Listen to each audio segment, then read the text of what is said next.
Hello friends, nice technology Raigarh में आप सभी लोगों का स्वागत है। आज मैं आप लोगों को बताने वाला हूं रिकर्सिव फंक्शंस के बारे में। तो आप अगर हमारे चैनल को सब्सक्राइब नहीं किए हैं तो एक बार ज़रूर सब्सक्राइब करें और उसको लाइक भी करें। तो चलिए स्टार्ट करते हैं रिकर्सिव फंक्शन। लास्ट वीडियोस में मैं आप लोगों को फंक्शंस क्या होता है, कैसे फंक्शंस को डिक्लेयर करते हैं, उसका डिटेल विथ एग्जांपल में बताया था।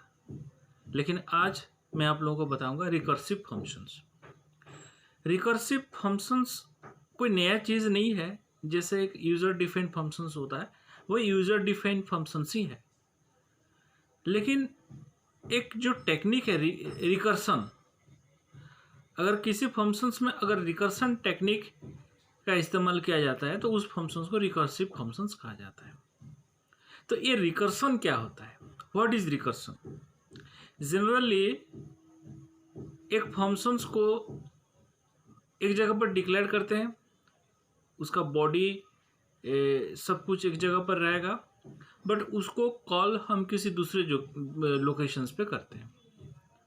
ठीक है, जैसे उसका जो फंक्शंस का कॉल है, फंक्शंस को जो कॉल किए हैं हम मेन फंक्शंस में किए हैं और उसका बॉडी सपोज मेन फंक्शंस के बाहर है। ठीक है, जैसे कि लास्ट प्रोग्राम में बताया था, जैसे ये। ठीक है, देखिए ये हो गया हमारा मेन फंक्शन, ये हो गया हमारा यूजर डिफाइंड फंक्शन।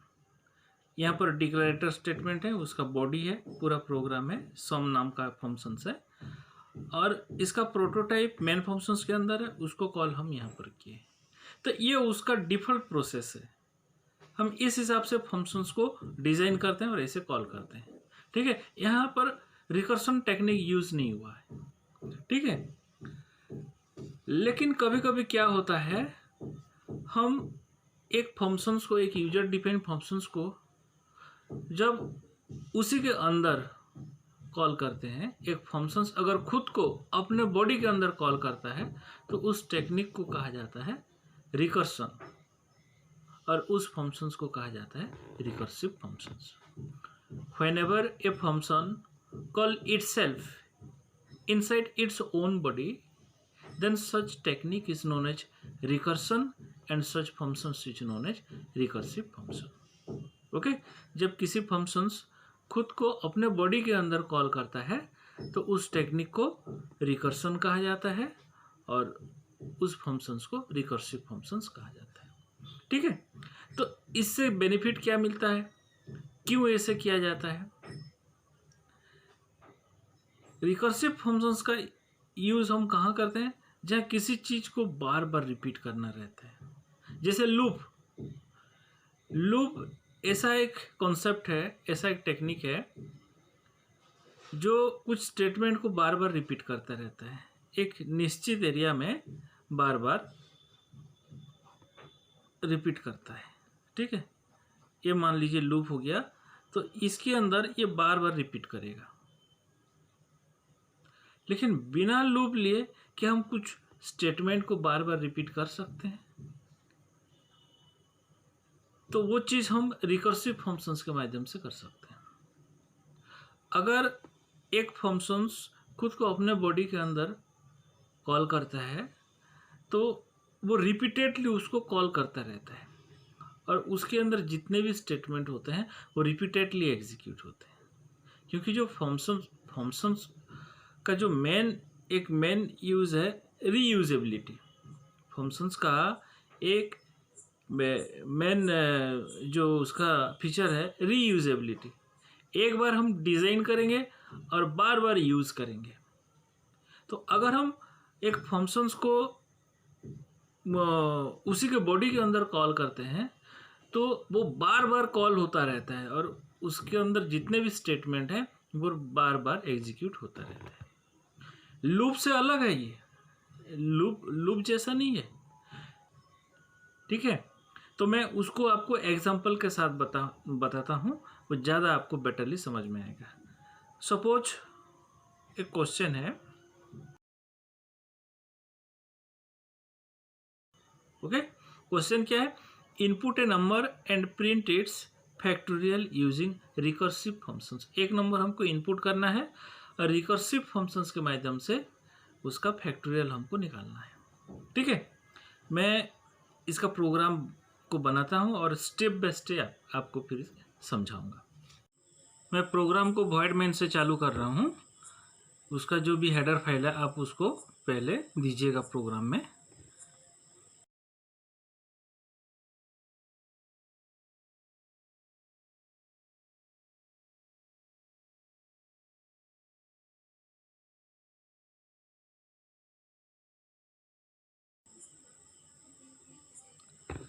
तो ये हो गया हमारा कंप्लीट प्रोग्राम। 1 नंबर इनपुट करेंगे इसमें और उसका फैक्टोरियल निकालेंगे और ये हम करेंगे रिकर्सिव फंक्शंस के माध्यम से। ठीक है, तो यहाँ पर देखिए 2 फंक्शन है। ये यहाँ तक हो गया आपका मेन फंक्शन और ये नीचे जो है ये हो गया आपका fact functions, user define functions, जो रिकर्सिव टेक्निक में बनाया गया है। ठीक है, तो ये जो प्रोग्राम है देखने के लिए एकदम सिंपल है। ठीक है, लेकिन इसका जो लॉजिक है इसको आपको समझना बेहद ज़रूरी है, क्योंकि इसमें देखिए किसी प्रकार का लूप का इस्तेमाल नहीं किया गया है। ये प्रोग्राम हम पहले भी कर चुके हैं, ये चीज़ मैं आपको पहले भी बताया हूँ, बट उसमें हम लूप यूज़ करके किए हैं, लेकिन इसमें किसी प्रकार का लूप का इस्तेमाल नहीं किया गया है। ठीक है, इसमें हम यूज़ किए हैं रिकर्सिव टेक्निक। ओके, तो इस प्रोग्राम को मैं अभी आपको स्टेप बाय स्टेप बताता हूँ। सबसे पहले हम देखते हैं मेन फंक्शंस। मेन फंक्शंस में हम क्या किए हैं, सबसे पहले 2 वेरिएबल लिए हैं एन और एफ। एन नंबर इनपुट करने के लिए और एफ जो है जो फैक्टोरियल वैल्यू रिटर्न करेगा उसको स्टोर करने के लिए। यहाँ पर हम ये प्रोटोटाइप दिए, ये हो गया आपका प्रोटोटाइप। ठीक है, हम फैक्ट नाम का एक फंक्शंस डिक्लेयर किए हैं और वो इंटीजर टाइप रिटर्न करेगा, इसलिए यहाँ पर हम INT लिखे हैं वॉइड के बदले। और अंदर INT इसलिए लिखे हैं क्योंकि इसमें एक इंटीजर पैरामीटर है, इसमें हम एक इंटीजर आर्गुमेंट पास करेंगे। मैसेज दिए एंटर ए नंबर, उसके बाद ये स्कैनएफ स्टेटमेंट है इनपुट करने के लिए। ठीक है, इनपुट होने के बाद मान लीजिए हम इसमें इनपुट किए 5। सपोज ये जब रन करेंगे स्कैनएफ स्टेटमेंट हमको वैल्यू मांगेगा तो हम 5 इनपुट किए। इनपुट करने के बाद ये हमारा फंक्शंस कॉलिंग है। ठीक है, ये फंक्शंस कॉलिंग है। तो एन में जो इनपुट किया 5, यहाँ पर हम 5 को पास कर दिया, एन को पास किया। तो एन फंक्शंस के अंदर जाएगा, यानी ये फंक्शंस कॉलिंग है तो ये एग्जीक्यूट होगा, यानी 5 इसके अंदर आएगा। ये जो 5 है ये आ जाएगा इसके अंदर। ठीक है, और अंदर आने के बाद टोटल प्रोसेस होगा। प्रोसेसिंग के बाद लास्ट में रिटर्न स्टेटमेंट है। प्रोसेसिंग कंप्लीट होने के बाद वो फिर एक वैल्यू इसमें रिटर्न करेगा जो हमारा फैक्टोरियल होगा, 5 का फैक्टोरियल होगा। वो फैक्टोरियल यहाँ पर प्रिंट होगा। ठीक है, लेकिन जब तक प्रोसेसिंग कंप्लीट नहीं होगा तब तक ये रिटर्न नहीं करेगा। तो अभी हम कॉल किए हैं, 5 अंदर आया तो ये प्रोसेसिंग होगा। अब हम प्रोसेसिंग के लिए इसके पास आते हैं, इसके बॉडी के अंदर आते हैं। 5 आया, अभी n का वैल्यू कितना है, 5 है। इफ़ n इक्वल टू 0, सब इसके अंदर सिर्फ एक ही इफ कंडीशन है, इफ एल्स है, उसके अलावा कोई लूप कुछ नहीं है, कोई एक्स्ट्रा वेरिएबल भी नहीं लिए, बस जो पैरामीटर के लिए जो वेरिएबल लिए हैं n वही है। n का वैल्यू अभी 5 है। If n equal to 0 but n is 5 not 0, if statement false हुआ तो हम किस में आएंगे, एल्स में आएंगे। ओके, एल्स में क्या है, रिटर्न स्टेटमेंट है। रिटर्न क्या चीज़ रिटर्न करेगा, देखिए इसको रिटर्न करेगा, ये जो है ये रिटर्न स्टेटमेंट है। रिटर्न में क्या है, n इंटू, हम ये दोनों एक साथ लिख दिए हैं, n का वैल्यू कितना है 5 into fact n-1। Fact n-1 मतलब यहाँ पर ये जो फैक्ट फंक्शन है, ये जो हमारा फैक्ट फंक्शन है, इसको जैसे यहाँ पर कॉल किए हैं, सेम फंक्शंस को उसी के अंदर फिर एक बार कॉल किया गया है। यहाँ पर जैसे कॉल हुआ है इसको यहाँ कॉल किए हैं। ठीक है, ऐसे ही इस फंक्शंस को उसके अंदर भी कॉल किया गया है, यहाँ भी कॉल किया गया है और यहाँ भी कॉल किया गया है इसके अंदर। तो जैसे हम इसको कॉल करेंगे, ये तो रिटर्न कर रहा है, एक वैल्यू रिटर्न कर रहा है। तो n में अभी 5 है तो n मल्टीप्लाई होगा फैक्ट जो वैल्यू रिटर्न करेगा। यहाँ पर जैसे रिटर्न वैल्यू को हम ऐप में स्टोर किए हैं, यहाँ पर ये जो रिटर्न करेगा वैल्यू को, उसको हम किसी में स्टोर नहीं किए हैं, उस वैल्यू को हम डायरेक्टली n में मल्टीप्लाई करेंगे। लेकिन ये तब रिटर्न करेगा जब हम इसमें वैल्यू पास करेंगे, वो वैल्यू अंदर आएगा, पूरा प्रोसेसिंग होगा, प्रोसेसिंग के बाद रिटर्न करेगा, तो वो रिटर्न वैल्यू एन के साथ मल्टीप्लाई होगा। फिलहाल ये अभी रिटर्न नहीं किया, यहाँ पर रिटर्न करेगा, मैं ऐसे ही बना दिया हूँ समझाने के लिए। तो ये रिटर्न करेगा, रिटर्न वैल्यू इसके साथ मल्टीप्लाई होगा। तो अभी हम क्या पास किए हैं, n-1, n में कितना है 5, 5 - 1 4। ओके, तो अभी इसको हम फिर से कॉल किए, फैक्ट फंक्शंस को फिर कॉल किए और पास किए 4। तो 4 उसके अंदर आएगा, प्रोसेसिंग होने के बाद जो वैल्यू रिटर्न करेगा उस वैल्यू से 5 मल्टीप्लाई होगा और जो वैल्यू निकलेगा उसको रिटर्न करेगा, वो रिटर्न वैल्यू एफ में आएगा, फिर प्रिंट होगा। लेकिन फिलहाल अभी हम इस स्टेप में हैं। अभी हम फिर एक बार सेकेंड टाइम, ये फर्स्ट टाइम कॉल हुआ, ये फर्स्ट टाइम कॉल हुआ, ठीक है, ये सेकेंड टाइम कॉल हो रहा है, ये सेकेंड टाइम कॉल हो रहा है, ठीक है। अभी सेकेंड टाइम कॉल हुआ, जैसे सेकंड टाइम कॉल होगा ये फंक्शंस फिर एग्जीक्यूट होगा। इतना ही हमारा प्रोग्राम है, प्रोग्राम हमारा इतना ही है, इतना ही है हमारा प्रोग्राम, ठीक है। लेकिन ये फंक्शंस क्या होगा, बार बार उसी के अंदर कॉल होगा और ये तब तक कॉल होता रहेगा जब तक n का वैल्यू 0 ना हो जाए, ठीक है। तो अभी n में हम कितना पास किए हैं, इसके पैरामीटर में कितना पास किया, 4। n यहाँ पर 5 है तो 5 - 1 4। अभी 4 पास हुआ तो ये फंक्शंस फिर एग्जीक्यूट होगा, सेम प्रोसेस होगा, ठीक है। तो मैं समझाने के लिए फिर उसको लिख के बता रहा हूँ, बाकी प्रोग्राम इतना ही है, ठीक है। मैं समझाने के लिए फिर आपको यहाँ पर लिख के बता रहा हूँ।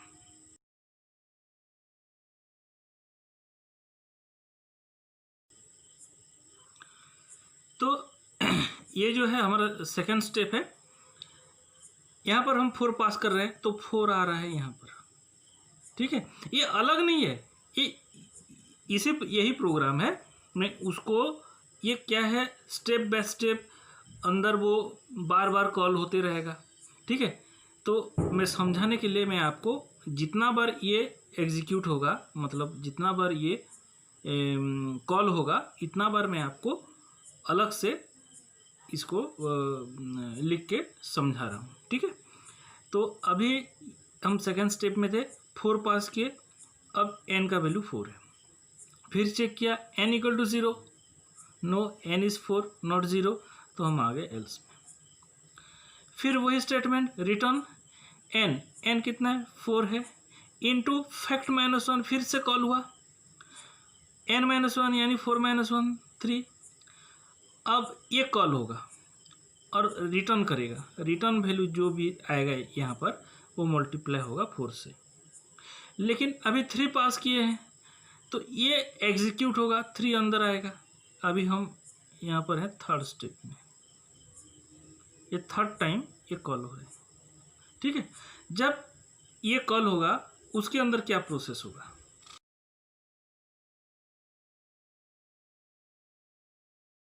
तो ये जैसे आपका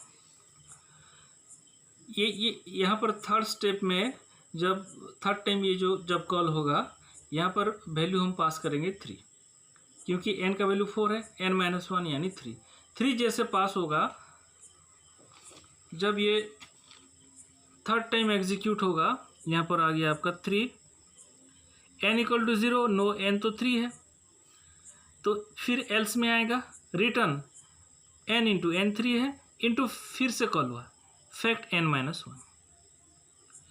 1 यानी 2, ये फिर कॉल होगा, 2 पास किए और रिटर्न वैल्यू जो भी आएगा यहाँ उस वैल्यू से मल्टीप्लाई होगा। लेकिन अभी फिर ये कॉल होगा, तो ये फोर्थ टाइम अभी कॉल हो रहा है, अभी ये फोर्थ टाइम कॉल होगा। तो जैसे फोर्थ टाइम कॉल होगा, ठीक है, फोर्थ टाइम के लिए फिर मैं आपको बता रहा हूँ।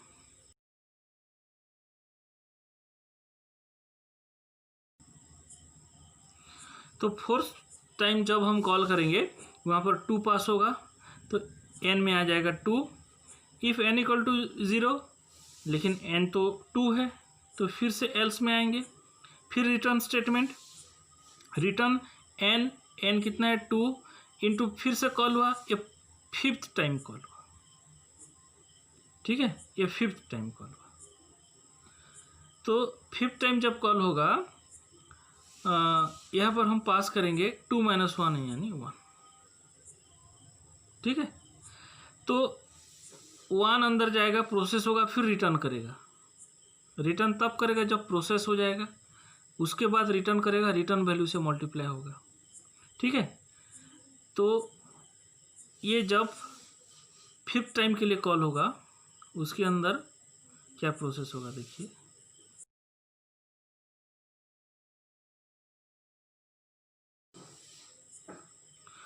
जब 5th टाइम कॉल होगा तो यहाँ हम 1 पास कर रहे हैं, तो 1 आ गया यहाँ। n = 0 नो, तो फिर एल्स में आएंगे, रिटर्न n यानी ये हो जाएगा 1।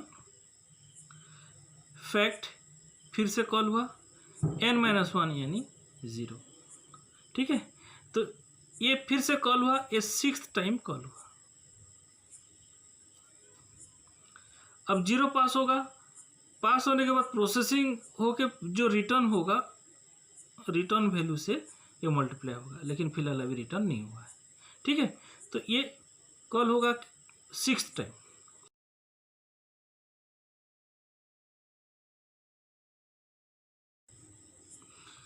तो ये जब 6th टाइम कॉल होगा, हम 0 पास कर रहे हैं 6th टाइम में, तो ये 0 आ गया यहाँ, तो ये 0 है। तो अभी क्या होगा, n का वैल्यू जैसे 0 है,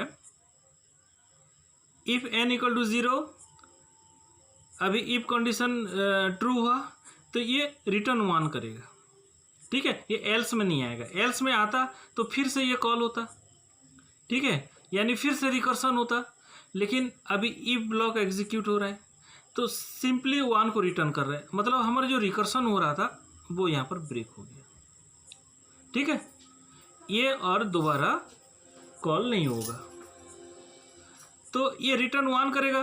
तो ये रिटर्न 6th टाइम जो मतलब कॉल किए थे, यहाँ पर ये इसको रिटर्न करेगा, तो 1 आ जाएगा यहाँ। अब 1 रिटर्न किया तो 1 के साथ मतलब यहाँ पर 6th टाइम जब रिटर्न कॉल किए थे वहाँ पर रिटर्न वैल्यू 1 आया, 1 मल्टीप्लाई होगा n के साथ, यहाँ पर n का वैल्यू है 1, 1 × 1 कितना हो गया 1, तो ये 1 रिटर्न होगा यहाँ पर। 5th टाइम जब कॉल किए थे, 5th टाइम कॉलिंग के समय ये 1 रिटर्न किया, वो 1 मल्टीप्लाई होगा n के साथ, उस समय 1 का n का वैल्यू कितना था 2, 2 × 1 कितना हो गया 2। अब 2 रिटर्न होगा, 2 रिटर्न होगा 4th टाइम जब कॉल किए थे, 2 रिटर्न हो गया।